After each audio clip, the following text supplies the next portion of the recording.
I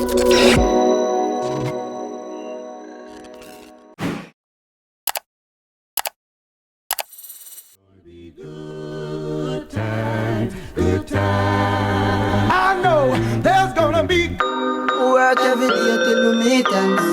Have to turn it up on the weekends. Bust a toast to your real friend. Tell me what you're drinking.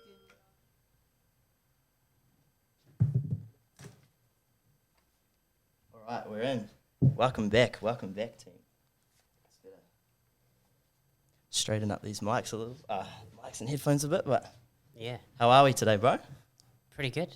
Thank you for inviting me. No, thank you for coming in. So, as you can see, we've got one camera set up here today. It's just your boy and Lawrence on, but And no air conditioning. no air conditioning. It is hot in here. But super grateful to have you on, bro. So, I've actually been wanting to get you on since I started this podcast because your journey is epic. And to be fair, there's no one else in New Zealand really doing what you are, is there? I don't think so. There maybe, but yeah, I think you have to be slightly a bit nutty. bit nutty. I think courageous and very driven. But yeah, so we've got Lawrence here. Some of you may have seen him on social media. You might know him as Captain Lawrence. Is it Captain Lawrence _NZ? Captain Lawrence NZ. NZ, sorry. Yes, Yeah. Captain Lawrence If you NZ. Google Captain Lawrence, you'll find a brewery. A brewery? Yeah, which is why I couldn't take that name. Oh, no way. Yeah. But yeah, so this podcast is going to be epic. Lawrence has a journey that is pretty phenomenal in my eyes. And, you know, there's not a lot of people out there that are doing it. And I've seen your growth over the past couple of years through social media into what you're doing now, trying to get into the air race. And it is unbelievable. So, maybe, yeah, just give us a little intro about yourself, bro. Take us through growing up, because I know that you're not from New Zealand. Obviously, you've moved over here. Yeah. Originally from South Africa. Yeah. But growing up, I don't know where to start. Let's start with aviation because everyone knows me So for was aviation. flying your passion growing up? Yeah, always has been. So basically, my grandfather used to fly model aircraft. Yeah. And when I was 4 or 5 years old, I actually started flying on my own, radio-controlled aircraft. So Yeah. it must have started when I was 3 or 4, going to the airfield with my granddad. So pretty much my entire life has just been flying. And then quickly skipping through school, I started competing in what we call large-scale aerobatics, which is basically percentage value scaled aircraft of full-size aerobatic airplanes, and competing on a national level against guys 3-4 times my age. And by the time I left high school, I'd taken home 6 national titles. Far out. Yeah, so it was pretty cool. That's where the aerobatic passion comes from. It's Yep. just from flying the models. And then I decided to do the full size thing. So that's the childhood part of the flying side. Once I actually got into aviation, just like everybody else who gets into aviation, I suffered. It's a long, arduous long process that requires a lot of persistence. Yep. And a lot of money.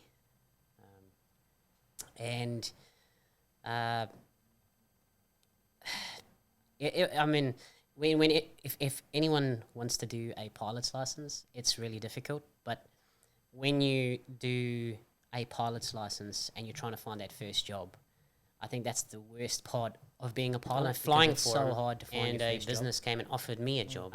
No way. And yeah, I think that's So where the I suppose that's the where I internet learned side about started. the I actually power of the marketed internet. myself, and I ended up doing crop spraying. And then soon after that, I left that and moved over to New Zealand. Yep. Which is obviously now my home. Been here for almost 10 years, so Yep. this is the place. No way. So did you move over here with family, or did you have family here? Because you've sort of said this before, eh?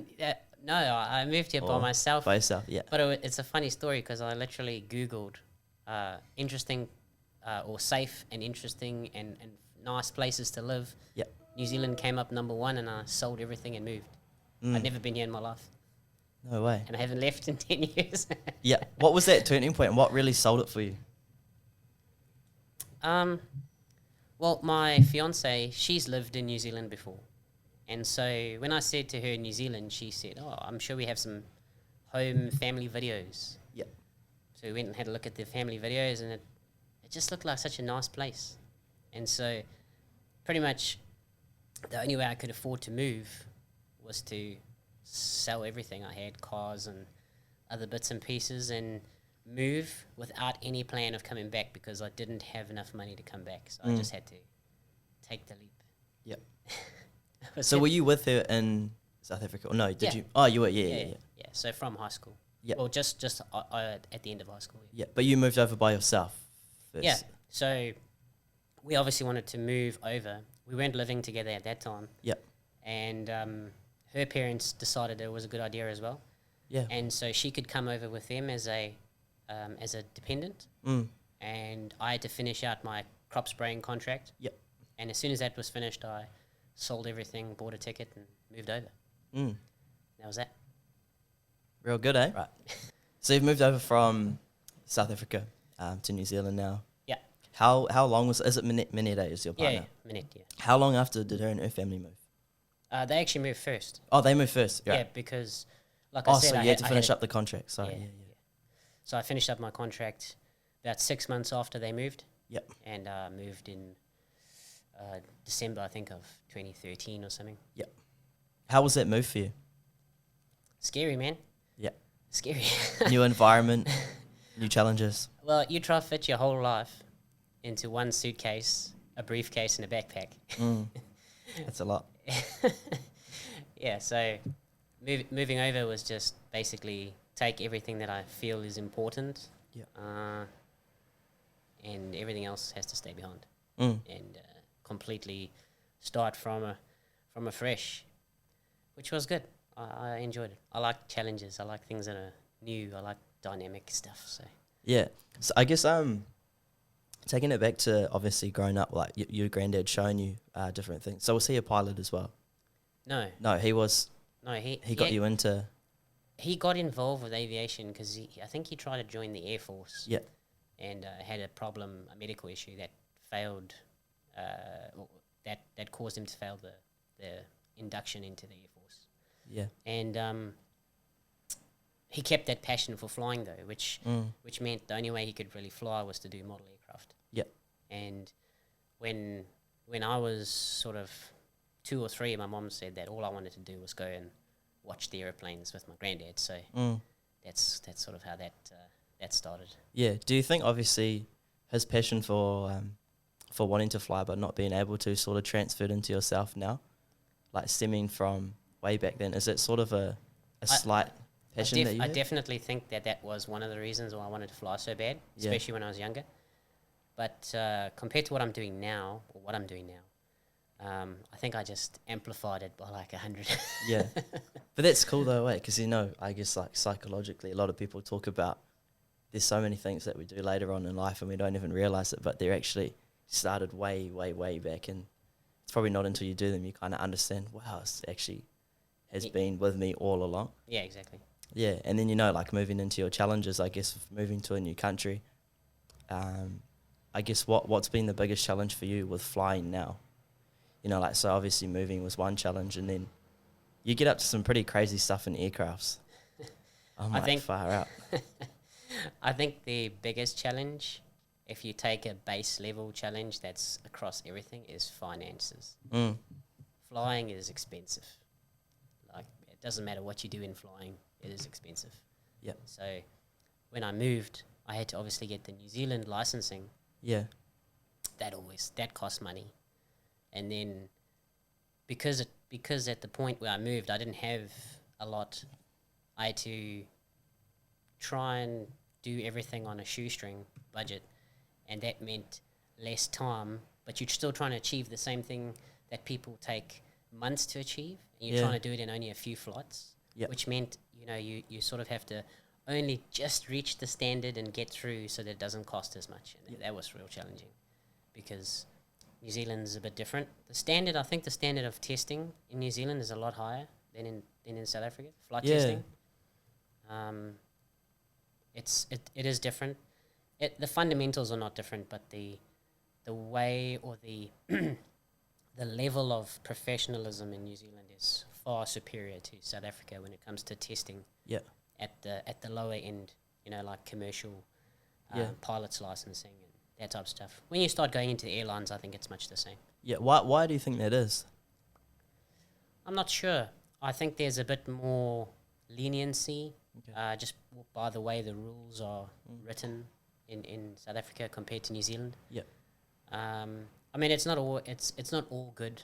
Sometimes you do get people who take it too far. They don't just sort of follow the guidelines. They take it way above based on what they feel would be the guidelines. So it just depends. But New Zealand definitely has a very high standard of testing, and trying to meet the standard with the least amount of money was challenging. Challenging, yeah. Yeah.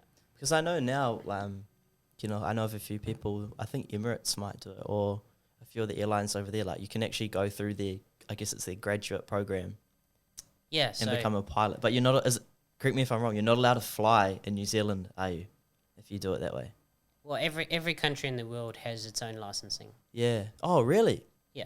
So we're under a governing body called ICAO, which Yeah. is the International Civil Aviation Organization. And every country, let's just say every country, because it is most countries, are part of ICAO. And ICAO has a base of rules, and every country follows that base of rules, but they can have their own spin-offs under their own civil aviation authority. Yep. And so New Zealand has their spin-off of ICAO rules. So that means that if you've got a New Zealand license, you can fly a New Zealand registered aircraft anywhere in the world. But if you want to fly a American registered aircraft in America, you can't do that on a New Zealand license. And there's a transferability between civil aviation. So they'll say, okay, well, our laws are slightly different. You need to rewrite the law exam and then go for a flight test, and then we'll give you the American license. Yep. That's in a nutshell kind of how it works. So it's not like you have to redo the whole license. Yeah, There's transferability between all the countries that's are part of ICAO. That's real strange. I thought it would have been quite the same amongst like sort of a general, considering your planes you fly all around the world, but I guess from a commercial perspective. Yeah, I guess every authority has their own way in which they want things done, and Yep. so you need to comply with those things. Yep. Between Australia and New Zealand, there's pretty much no difference. Yep. You can do a bit of paperwork and have it transferred, and away you go. But between say New Zealand and Europe or Britain or America, it's all different. So you have to go and do the transferal method that they've written out, which Yeah, is yeah. testing and flight testing. Financially, quite a strain if you're having to do that, is it? Yeah, it can be. Yeah. I was lucky that I had done quite a bit of commercial flying already in South Africa. Okay. If you haven't done any commercial flying, but you have a commercial license, when you come over to New Zealand, you have to rewrite all the exams. So I was lucky; I didn't have to rewrite all the exams. Yeah. I only had to Oh, write right. one, which was the law exam, because Yeah. the law is different. But other than that, the fundamentals are the same. One of the major differences is in New Zealand, you have a lot of responsibility. Once you've got that license, you can do a lot of stuff compared to, say, South Africa. Yep. And so that means when they, I think that's why they have such a strict testing regime, so that, when they let you go, you're on your own. Yeah, you kind of know what you're doing now. Yeah. And in South Africa, it's not quite the same. You can't just go and do things. There's a lot more sort of little gates to jump through. So Yeah. it's quite cool in that respect. Yeah. I guess stepping out of commercial, because now you're doing a lot of stuff in stunt planes and everything, which is unreal. I see some of your videos and I'm like, far out. This is next level. Yeah. Financially, how are you finding it? It's tough. We don't own a house so that I can fly. Yeah, I think that's really cool in a way. Though some people might be sitting there thinking, "Oh, house is pretty important to some," but this is now your passion, and you've found a purpose within it. Yeah, the stunt flying or the aerobatic flying. When I started dating Minette just after high school, I always told her about the Red Bull Air Race. I was Yeah. like, I want to do it so bad. But at the time, it's just impossible. I mean, some of the figures to get into the Red Bull Air Race back then are just eye-watering. So it wasn't going to happen. But then when the opportunity came about now, 10, 12 years later, she basically said, oh, well, I guess you're going to have to go and do it. Otherwise, you're going to hate me because you've been telling me about this my whole life. So Yep. she's very understanding. Mm. And you know me, I'm kind of, I don't have an off button. I just like this bouncing Energizer bunny all the time. So I get, Yeah. I think she gets kind of frustrated at my immense amount of energy, but no, she's very patient and she's been very supportive. So Yeah, and I think that support, you know, for you, like obviously hearing about your journey and seeing where you were sort of 2 years ago, because this was, you know, you were telling us, and I didn't realize that this started way back then, but 2 years ago you were kind of telling us like, I want to really, really, really make this happen, and we were all, you know, it's like, this is so cool that he's doing it, and now it's, you know, 2 years later, it's kind of all just taken off within the last sort of month, I would say, from like a bigger perspective. Yeah. In terms of people actually now catching on to your journey. yeah, people catching on and obviously getting some publicity on Yeah. Seven Sharp, and I don't know what happened to my social media lately, but that's also just I started checked the other day and it's snowballing. I just was been like- jumping every day. It's popping off. And it's actually so cool to see. Yeah, I was quite excited. A couple of days ago, I think I was just sort of making content and reusing what I had Yeah. already filmed and putting it in different things, and took some trends and made some videos, and then suddenly it just went boom. Okay, cool. Oh well, I've been making this Yeah. content all this time, so I'll just keep making more. Because you're sponsored now, are you, for Yeah, so flying? So for flying, I'm not fully sponsored. Yeah. I have a sponsorship agreement with Camarosa. Yep. Over in Hamilton, because the owner who I made friends with he's seen what I'm trying to do, and he went, you know, let me give you a hand. Mm. But what I really need is a full blown financial sponsorship that's gonna Yep. pay for all the flying, so I can focus on flying and not have to focus on paying the bills as well. Yeah, yeah. Because obviously now you're still driving trains for Kiwi Rail. Yeah. Yeah. But then because I watched the interview as well on Seven Sharp, was pretty cool. And I noticed you spoke about a lot of the same skills that actually very much the same in terms of being a pilot, like with the train. Like you kind of operate the train as if you were operating a plane in a way. Yeah. So it's very procedural, Yeah. which is very much what pilots do. Yeah. Everything's just based on procedures. So, the skill set for driving trains versus planes is very much the same. Obviously the scenery is different and the machinery is different, but the overall procedural manner in which you deal with it is pretty much the same. So it was kind of a godsend really that Kiwi came along, because after being accepted into the airline, into Air New Zealand, and then obviously COVID came around, that disappeared. I'd been working for myself basically for the 3 years prior to that, so Yeah. it just ended up with nothing, no Yeah, income. yeah. It was tough. And then I just had to look around and think of something that I could use my skill set towards, because honestly, if you become a pilot, you really have a very niche skill set. Mm. You're operating, very cool machinery, but where else can you apply that? There's not that many industries. So, Yeah. when the trains came along, it was a very big weight off my shoulders, that's for sure. Yeah, because I guess prior to Air New Zealand, you were instructing people, were you? Yeah, so I was working within a business that was operating helicopters. Yep. We were doing VIP, lifting, flight instruction. I was also doing fixed wing instruction as well. And I was trying to make a successful business out of flying in the general aviation space. Mm. And it just wasn't working out for me. Yep. So I decided to take a bit of a reset, take my skills and apply at an airline for some security and some stability in terms of income. And yeah, who knew that we're just around the corner from having this insane pandemic? Yes, I guess because you've been faced with quite a lot of challenges over your life, obviously moving over to a whole new country, not really knowing what it's going to be like, and, then obviously the business in New Zealand. And then now, would you say this is probably your biggest challenges getting into the air race, or on this journey getting into the air race? I think the air race is a huge amount of discipline. Discipline, right.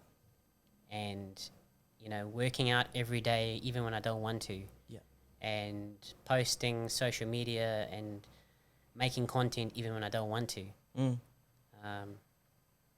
That's been a huge part of getting to where I am now, just that grinding away every day. Yeah. But the challenges I faced when I was in school, like before I even got into flying, I think those were probably what set me up to handle the pressure. Yeah. Because a lot of things that happened when I was a lot younger, like I would not wish on anybody else. But I think that diversity was what helped me now, being mentally tough and being able to deal with people's comments or, people saying, no, you can't do it, because that does happen a lot. Take us through that journey in school. Okay, so the first, I think when you go through stuff when you're younger, you don't really come to the realization that stuff has happened until you're, sort of going through your teenage years. And I think that happens to a lot of people. They have struggles. They're not aware of those struggles until they become a teenager, and then you start getting people with, serious sort of issues, because all of this stuff suddenly comes flooding in, and they have this massive realization of what they actually went through. Yeah. Right. To give you the stuff that happened to me when I was younger, my dad was a very nice person, but he used to drink. Yeah. And when he used to drink, he used to get very loud and, I wouldn't say violent, but very pushy. And that ended up in a divorce. And the drink eventually killed him. When I was quite young. And the times when I'd want to go and visit my dad, and he didn't want to see me because he was busy drinking or doing something that he wanted to do, even though he was supposed to, like maybe every second weekend I'd be going there, and he'd cancel all the time. You don't realize that stuff as a kid. You don't realize it impacts you until you later on in life, when you don't feel wanted and you don't feel valued. That was tough to deal with. And then obviously he died when I was very young from drinking, driving, no safety belt, car accident. Yep. So, and unfortunately, it doesn't end there. My mom started dating this guy he was really, really nice. He was actually such a lovely person. And this is why mental health to me is such an important topic, because I've experienced it firsthand a number of times. We came home, and I think I'd only just started primary school, and he was in the garage, in the car, and had the car was running with the hose pipe from the exhaust into the car. Nothing really gave away that he was unhappy, and that wasn't a great time, and that was, I don't know, a couple months after my dad died. So that was pretty rough. That was pretty rough to deal with. Then it was rough. It was rough then. I remember being mortified and upset, and I think luckily I had a really strong mom who, like, I didn't know what was going on. I saw, but I didn't know what was going on until later. That's why I was saying, you know, when you grow up and you sort of realize what was going on, it's like, wow. Hits you quite a lot. Yeah. So that was you know, the second instance of sort of, you know, mental illness that I'd been exposed to. And whether you like it or not, those experiences, I think they either make you or break you mentally.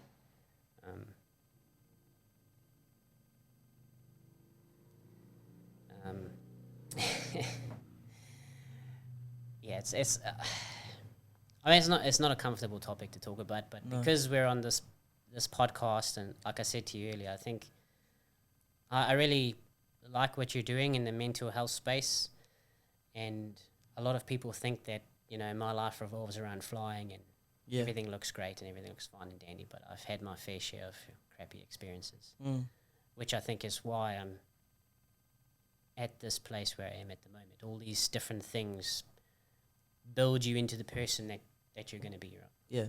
And how you deal with them, of course. Yeah. I mean, again, it doesn't really end there. Later in high school, I was...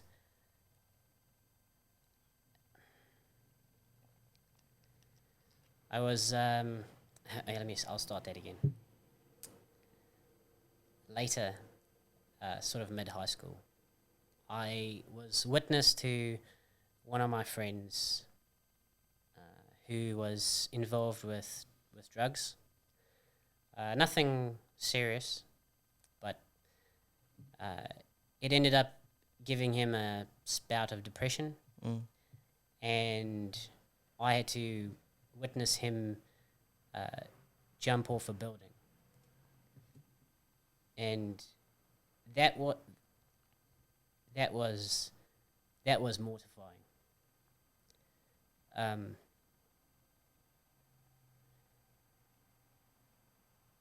I mean,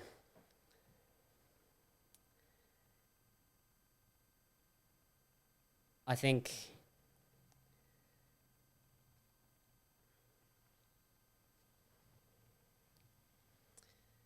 it was very fortunate for me, looking back in hindsight, that the place where he landed was cordoned off. It was actually like it was like a service building. He landed on top of a service building that was next to that building, so there was nothing to view afterwards. And thankfully not. I mean, you don't think that at the time, but, you know, when it happens, you're like, you obviously want to go and help, but there's really nothing you can do. But yeah, thankfully that I don't have to deal with the imagery of that, just the, you know, the where your mind goes afterwards. That took me a long time to get over. Yeah. And I think actually the only thing I could think of doing at that time was Facebook had sort of just come around, was starting to become popular, and I think I made a Facebook page for him in his honor, and I think people still go on there to this day, actually. And I go and look at it every now and then. People wish him happy birthday and stuff like that. It's sort of just a memorial page, really. Yep. And I think where kindness and trying to help others sort of became a ideal for me was, I think after about a year or so of that page being up, his mother somehow got my contact details, and she phoned me to say thank you for putting something up in honor of her son. And I think that's where the mental health thing started to become apparent. Yeah. That it, helping others is a positive thing, and something I enjoy doing. 100%. Because I think, it kind of looks like for you now, I guess with flying, it's not just flying, it's a much bigger picture to it. And I feel like for a lot of people, You know, there's a lot of influential people that I guess people will look up to, and they don't really understand. You know, they see the surface and it all looks peaches and cream, and it's all really cool to them. But deep down, there's really untold stories that people haven't shared, or there's a lot of a deeper meaning to it. Yeah. So, you know, I really, really respect you for sharing that story, because going through something like that is tough. It's not easy. And personally, I can't really speak on it myself. I've never had to experience that. I mean, I've been through it myself. I've come up with a plan before on how I was going to kill myself, and you know, I somehow deterred it and pulled out of it. But I mean, I have people within my own family. I mean, my own stepbrother, he committed suicide, and at the time I didn't know him too well. You know, my dad and my stepmom had just met, but my other stepbrother found him, and you know, like similar to what you're talking about, it's not an easy thing to go through for anyone. No. But I think coming together now, speaking on these journeys and actually being open about it to other people, and to kind of accept it in a way now where it's like, these things are real. It's not just what we see or hear about on movies or social media or just through word of mouth. Like, it's an actual real thing, and we need to, you know, find a way to deal with it firsthand. So I guess for you, through flying now and having your passion and a purpose, sharing your health and fitness, you know, take us through that, and because you're sharing a lot about your mental journey now and how you're improving yourself. Yeah, well, the mental stuff I've never actually spoken about. Cool. I'll reword that question a little bit. So I guess going through your journey, hearing about that, you know, what we've just spoken about, I guess for you now, mental and physical toughness is a huge thing that you have to be really assertive to. So, you know, take us through what you're doing now, because I know you're gymming a lot. I know that you're training mentally, being physically prepared for this new journey, this new, I guess, what do we call it? This new vision in a way, or this. I guess it's changed. new level, It's almost like a full career, isn't it? It's kind of like I suppose a racing driver in a way. Anyway, so what do I do now? I try my best to take every experience that I have and share it, which I think is part of your question that you're talking about. In terms of physical fitness, I got in touch with a coach called Isaac. Yep. Shout out Isaac. He's a real good guy, and he gave me the tools and the instructions on how to build a physical base for fitness, and I just followed what he said. And I thought, you know, being in sort of I just go to gym as a, you know, I think every guy goes through it. You want to go to the gym and get bigger muscles and whatever. I didn't really take it seriously.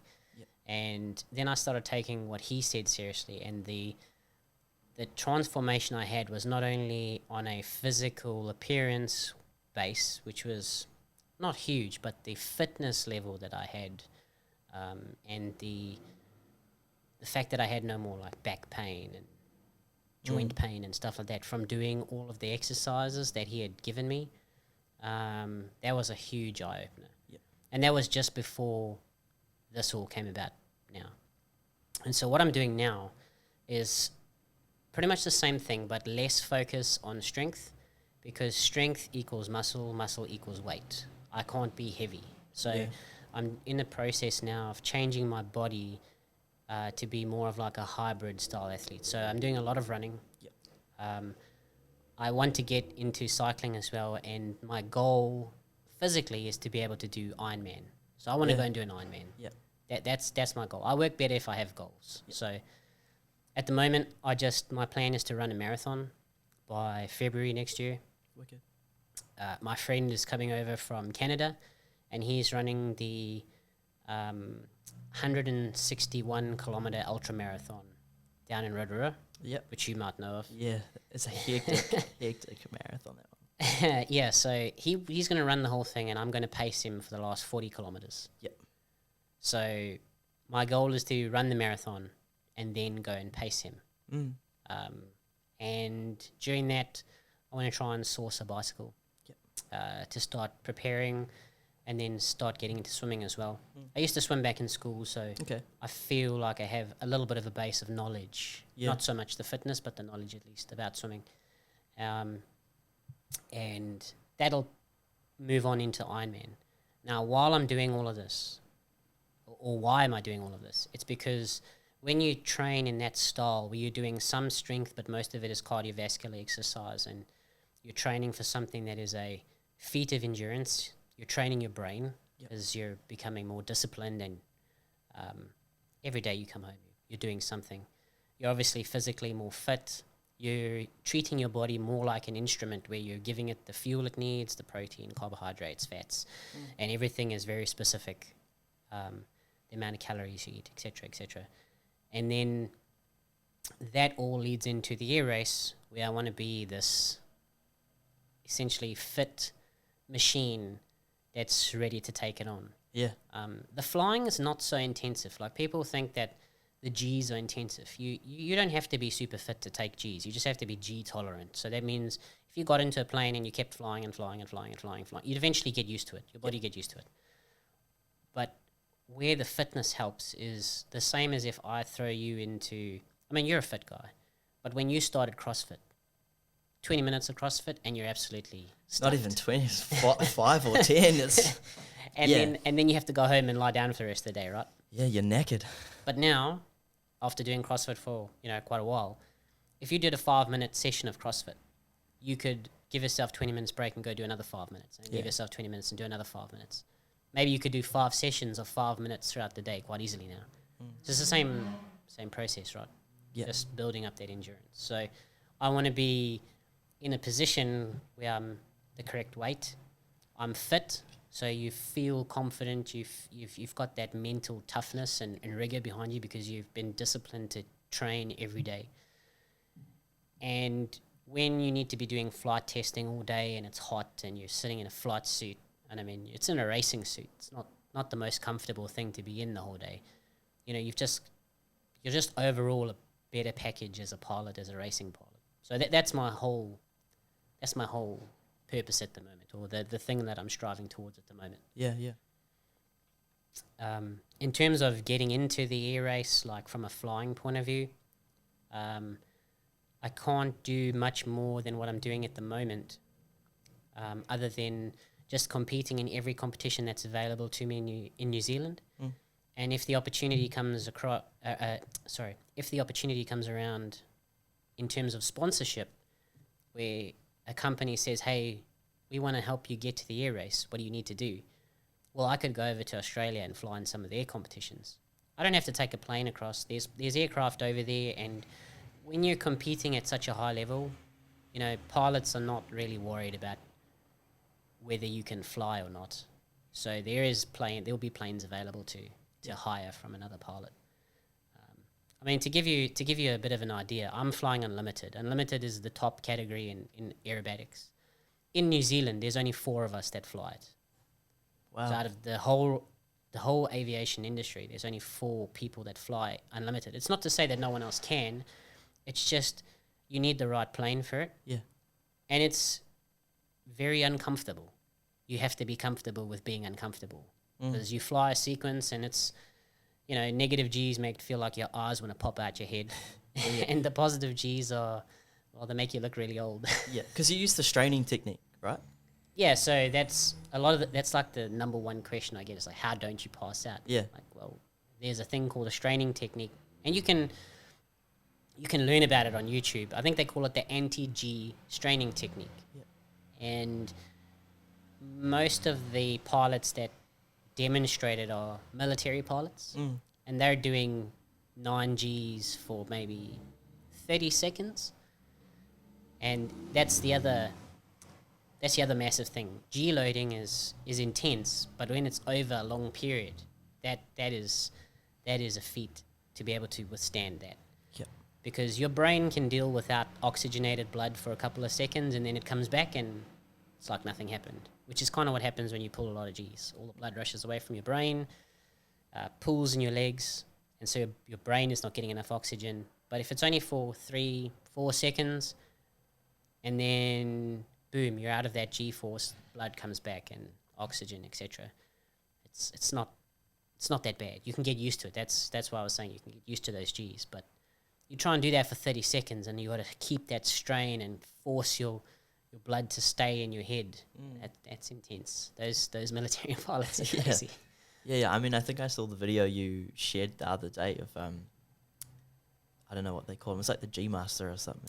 Oh, Whatever his name is. Oh, right, yeah. I can't remember his name. Sorry, but I think he's a Russian. Yeah, he does it at like the max the machine will allow you to go to. And Yeah, so he did 9 Gs for 30 seconds. Yeah. And you watch him implementing the straining technique to keep the blood pressure up so that, he doesn't start losing consciousness. And you see him keeping it up, and then he just sort of looks around like nothing's happening. goes on. yeah. Do you He's do you track your blood pressure at all when you're flying? Not my blood pressure, because I don't have a blood pressure machine, but my heart rate. Oh, your heart rate. Sorry, I mean your heart rate. Yeah, so with my watch, I just track it like a training event. Yeah. So I might get like a maximum of say 170 and a minimum of say 80. Yeah. And as you increase G and the blood starts to run away, your heart starts to race to try and get oxygen into your brain. So you get this massive spike in heart rate. Heart rate. Yeah. And as you go negative G, your heart rate goes really low because it's trying to stop all the blood from rushing into your head. So it's quite interesting to see that your body is trying to keep up with it. Yeah, this is sort of off topic a bit, but I guess because I've been doing that now with running, so I've sort of worked out what my max heart rate is going to get to, say whatever it ends up. And I know because I'm stuffed, like I can't go anymore. But I'll work at, like 80% of that heart rate or figure it out on my watch and then kind of cruise at that pace, and it seems to balance out, give yourself a bit of recovery. Do you do that while flying at all? So say like in between the tricks you're doing? So with the flying, you have, let's talk about aerobatic competition. Yeah. Essentially a sequence is 10 maneuvers. Those 10 maneuvers will take you to plus 8, 9, 10 G, minus 6. And you're trying to fly this plane that's doing over 300 kilometers an hour within a 1 kilometer squared box. Wow. So it's just constant up, down, up, down, up, down. It lasts for about 4 minutes. Yep. After that 4 minutes, you land. You literally take off, fly the maneuvers, and you land. That's a competition flight. But when you practice, hello train. Yeah. When you practice, you'll take off, you'll fly a set of maneuvers, you'll fly away for say 2 or 3 minutes, you'll come back and you'll do it again. And I can do 3 sets of sequences in a flight. All right. Okay. Depending on how much fuel I take, obviously, because Yep. when you're flying aerobatics, Pretty expensive. it drinks the fuel, yeah. Yeah. No way. All right. So there's a lot that goes into it, I guess, that people don't really understand. Yeah, and then, a day of flying is intense because you drive out there, you pre-flight. Obviously, that plane is your lifeline, so everything's got to be perfect. You spend an hour going over it. You fuel it, make sure it's got oil, check all the bolts and engine mounts and things like that, which are obviously super important, all the control surfaces. You get in, you go for a fly, you do a bit of a warm-up, you land, refuel it to whatever you need for the flight, and then you start practicing. Yeah. And then you've not only got that, you're flying in a bubble cockpit, so it looks really cool because you've got this big glass canopy, but it's hot as hell in there. It's like a greenhouse. All right. So you're dealing with the heat as well. Yep. And then obviously you got to keep fueling yourself throughout the day. So having an electrolyte type drink, it's really good. Yeah. Same as with running. Yeah. So I guess your training now, everything's just kind of transferring or going back and forth, which is cool to see. Yeah, that's exactly why I'm trying to do this style of training. Yeah. I just think that cardiovascular stuff is really good. Feeling fit, I don't know if there's any better feeling than feeling like Yeah, really I know what fit. you mean. It's just like you feel fresh. Yeah. It's a real. I don't know if many people listening can, some might not relate, some might relate, but yeah, it is a different feeling. Like when you feel fit, and it's yeah, you can just run Yeah. and just go and go and go and go. Like you might have a goal and you might hit that goal and you're like, nah, I'll keep going. I'll do more. Yeah, exactly. And it's just, yeah. It's I fun. don't know if you run into it though, but I keep getting warned about it, like on a daily, about overdoing it Yeah. and getting injured. Yeah. Because running does is a happen. pretty cruel mistress. Yeah. You don't know you're getting injured, and then suddenly you're injured. Yeah, well, it puts a lot of strain on your joints, especially in the knees and everything. I mean, like, I've got real bad, like, feet, like flat feet. So for me, I've sort of started implementing a mobility plan. I mean, my coach is probably not too happy with me because I haven't been doing it as much as I should. But it's been helping, you know, it's wicked. So mobility, yeah. like stretching and stuff like that. Yeah, like implementing stretching. It's about 5 days a week, the plan. And that was life-changing. And some people might be like, that is over-exaggeration. But I couldn't even touch my toes. I haven't been able to touch them since I was 7, and I can now touch my toes. I have like a pinched nerve in my back, gone.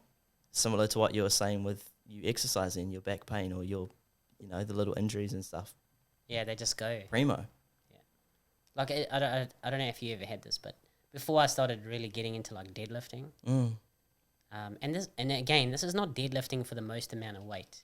Yeah. This is deadlifting for functionality and volume. Yeah. And doing, 7 tons of deadlifts, but you're doing 70 kilos. Yeah. It's not super heavy. It's just a lot of reps. And then you wake up in the morning and you got no back pain, no stiffness, because it's just like your body is now like built in a way that it's working properly. It's working how it's supposed to. 100%. That functionality has been the biggest. Yeah. I guess now if you kind of change it up a little bit, but if you could, well, you haven't got into the air race yet, eh? Or you are? No. But they're watching you. Yeah, so the air race, they found me on social media. Yeah, I think I've told you that. And the air race, they found me on social media. I applied. They gave me a list of things to get in terms of experience. Yep. They wanted me to do some aerobatic competitions, which is what I've been busy with, and just basically keep flying until the academy opens. Yep.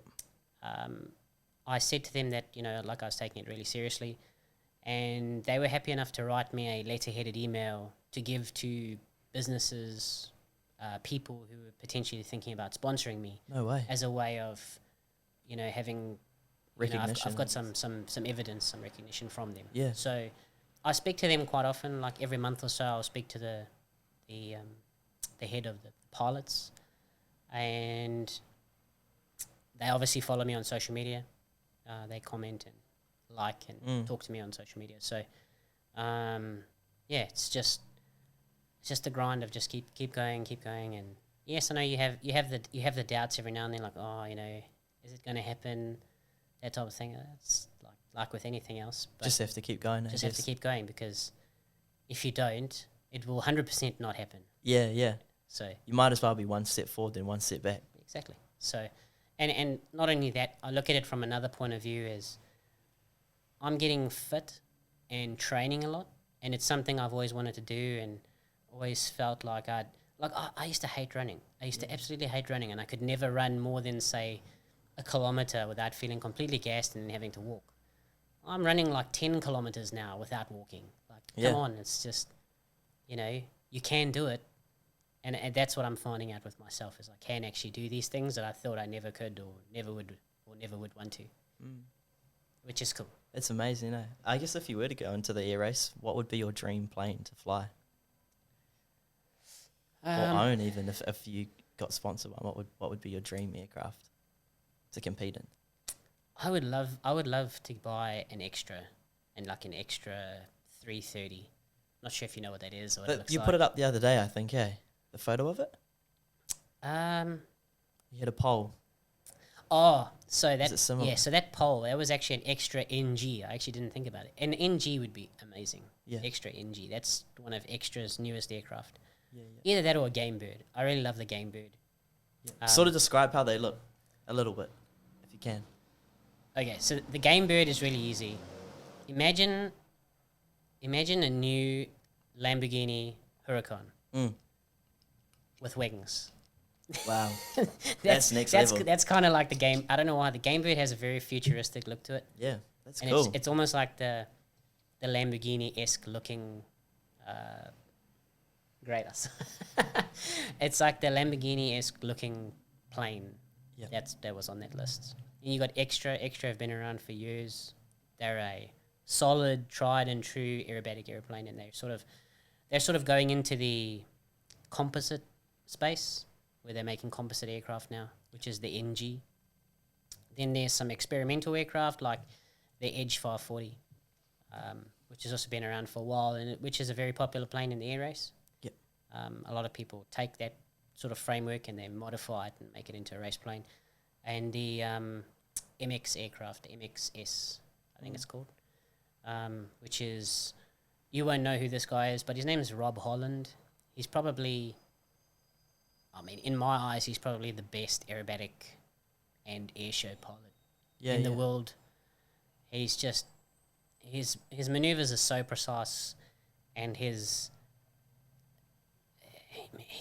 basically on every airshow in the Is States. that the dude that flew underneath the tunnels? And No, no, that's Costa. Costa, right? I think he's based in Austria. Yeah. Because I always see him at the Red Bull Air Force hangar. I think it's called Red Bull Air Force hangar. But no, he's the one who set that. I think that was a tunnel in Turkey. Yep. Rob Holland is an American guy, but he's at every air show. I think he's won the unlimited aerobatic champs in America Holy. 10 or 11 times in a row. He's just crazy. Next level. Yeah. And he flies the MX aircraft. Wicked. Yeah. So does Red Bull have any? They don't have any athletes here, eh? For No. aerobatics at all? I don't think New Zealand has any aerobatic or air race athletes Nice. or anything in the aviation space. Yeah. So those three other guys that you were talking about, do they just sort of fly for fun, I guess, or do they compete? Oh, sorry, who are you talking about? Rob Holland? No, like earlier on, you know how you said there was only sort of 4 of you guys flying in New Zealand? In New Zealand. Yeah. All right, we're back on, team. Sorry, the camera overheated. It's bloody roasting up in here. But I Yes. think we were on the chat of the other pilots in NZ because Yeah, so was it Red Bull maybe who sponsored? So I think they well, the answer I think you're looking for is like in New Zealand there are pilots that fly unlimited. Mm. None of them are sponsored though. They will pay for their Hector. own flying. Most of them have their own planes. Yeah. And they do it for fun. They do it for recognition here in New Zealand, and they just enjoy themselves. Yeah. So you're in a real niche market, being in New Zealand, doing what you do in a way. Yeah, I think New Zealand doesn't have that many sporting pilots. There's not that much sporting activity that goes on in aviation here. Yeah. But I think there are a few pilots. Well, actually, I know there are a few pilots that have tried to get into the Red Bull Air Race, which was previous. And like I said, there was a huge amount of money that had to go into the Red Bull Air Race. If you wanted to join, you had to have your own aircraft, your own team, and fly them around the world. And so, huge money. This is the first time, I think, where it's going to be run more like a race team that's owned by someone else, and you get hired as a pilot. Kind of, I guess, like yachting in a way, how it's Well, done. it'll be like almost. Formula One. Formula One, sorry. Yeah. So you have what is now called the World Championship Air Race, as opposed to the Red Bull Air Race. And the World Championship Air Race will host these events. So is this what the Red Bull Air Race was? Yeah. I had no idea that this is. I thought they were completely separate. No. So this is now. Yeah, so World this is Championship, which the was Red Red Bull Bull. Air Race ended in 2019. Ah, of course. And another company, essentially, I'm assuming, purchased all the IP from Red Bull Yeah. and have reincarnated it as what we call the World Championship Air Race now. The Air Race for short. Nice. And that's kind of like when you see Formula One, Yeah. Formula One is essentially the group of cars, but it's also the name brand, right? It is. It is. Yeah. So the World Championship race has the top class of individual pilots with their planes flying against the clock, best time wins in a sort of knockout fashion, as far as I remember. And below that, the secondary class will be more like a Le Mans style racing where you have one plane and multiple pilots. And the multiple pilots race and the average of time is what puts you in position. Yeah. And that's where I'll fit in initially. But obviously, of course, I want to go and compete in the top. I want to win. 100%. And Who it'll be the wouldn't? first time. It'll be the first time ever that a New Zealander has competed Yeah. in the air race. So there's an Australian in there. So I think we need to go and Yeah, we need to get in there. kick his ass.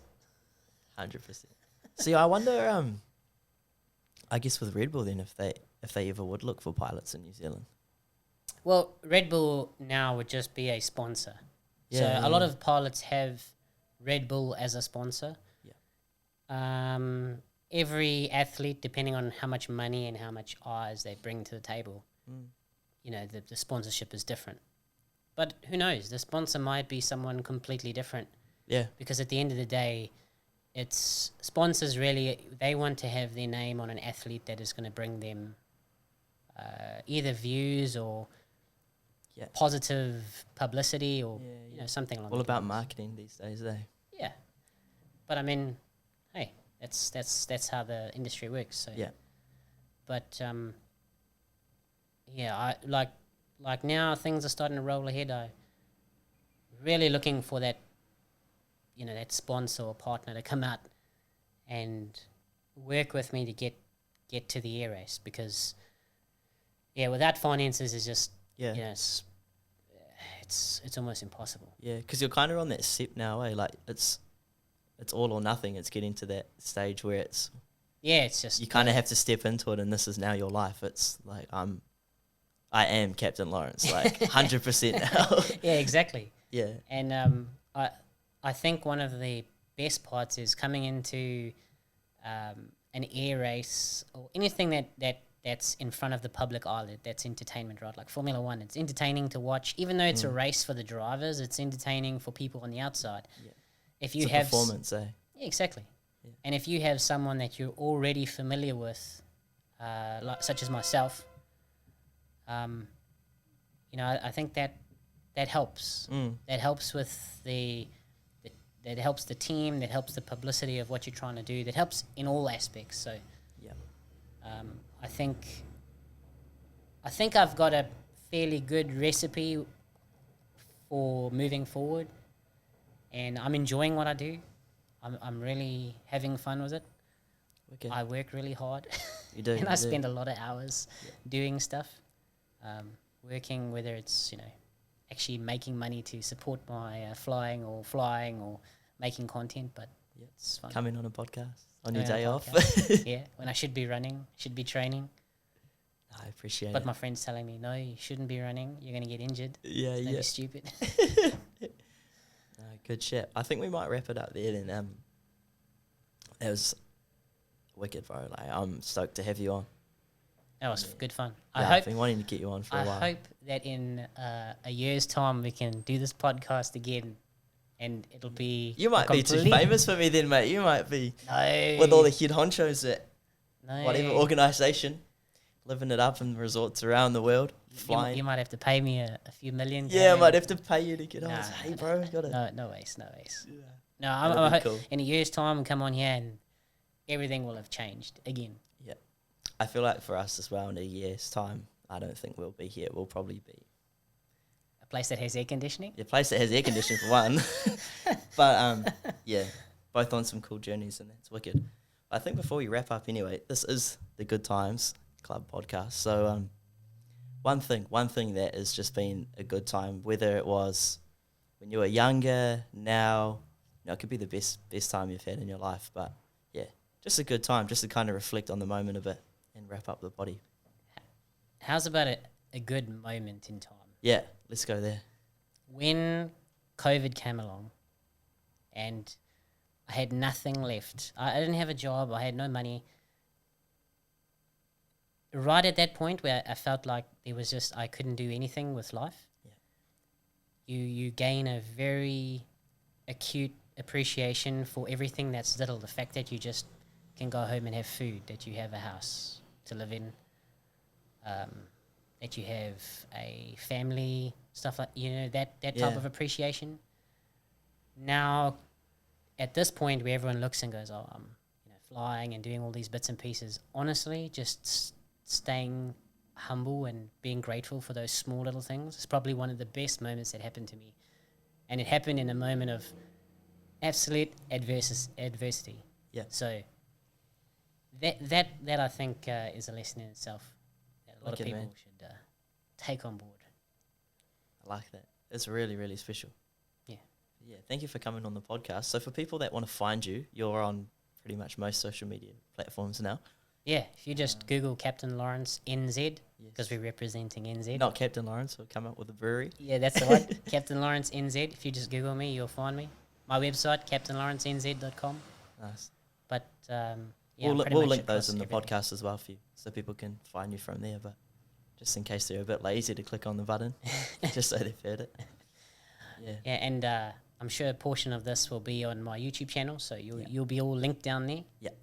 So Thank all you. those aerobatic nuts, they can find you. Yeah, yeah. They'll probably be like, who's this dude? He doesn't fly. But no, too good, bro. Thank you for coming on. This was episode, what are we now? Episode 2 of Good Times Club. There was another one, but I'm going to redo it, so I took it off. But yeah, episode 2. Perfectionist, eh? Episode 2 or 3, I think. But yeah, wicked. No, it's Really very good. appreciate you coming on, man. Thank Thanks. you for the chat. Thanks, Quinn. We'll finish it up with a song. Okay. Just let's just get it in there. Just turn it up a little bit. Good tune, this song.